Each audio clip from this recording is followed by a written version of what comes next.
Hello, I'm going to keep this nice and short on a Saturday.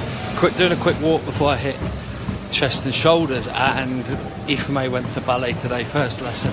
She'd been so excited for all week since we booked it, and we got in there, everything was fine. And then we went to start. She was a little bit nervous, a little bit weary, and wanted me or Ellie to sit with her at the start of it. She was the only one at first, and you look at her and you can tell she really, really wants to do it, but there was something holding her back inside, and it took her a while to sort of relax.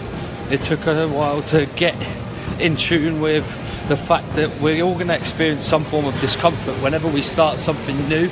And Ellie and I see this a lot of the time when we start working with new clients, because it's uncomfortable at first, but they know they want the result. They know they want something. Aoife May wanted to enjoy ballet, but at first she was putting barriers up because our mind wants us to feel comfortable, and that's even from a young age. But what we do when we're younger, we find it easier to overcome that hurdle, because there's so many things that we start with fear.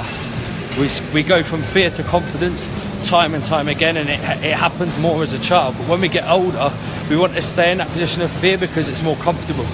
And the thought of trying to get ourselves out of that state can sometimes be crippling. It stops us working towards our goals. And it was funny to just see it in the space of 20 minutes.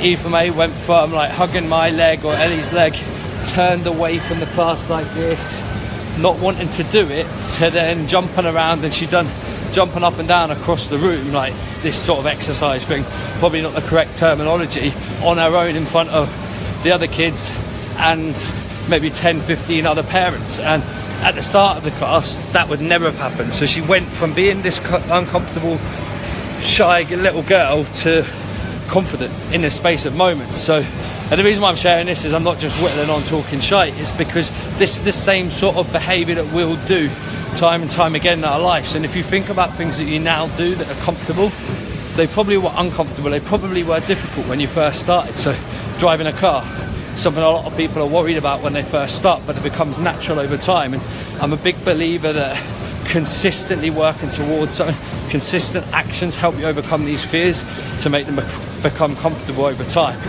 And so if you're somebody that's watching this and you're putting something off because of fear, you're allowing fear to get in the way, fear of anything, it could be fear of judgment, fear of not doing it right, fear of injury, whatever it is, put yourself, look at the benefits if you go through that particular emotion. So Aoife May's benefit there was she got to enjoy ballet, and now she's going to keep going. If she keeps going, then she'll join the club properly. She's doing a 3-week trial, and it's the same for you. Try something. Don't allow your fear to prevent you from achieving your goals, okay?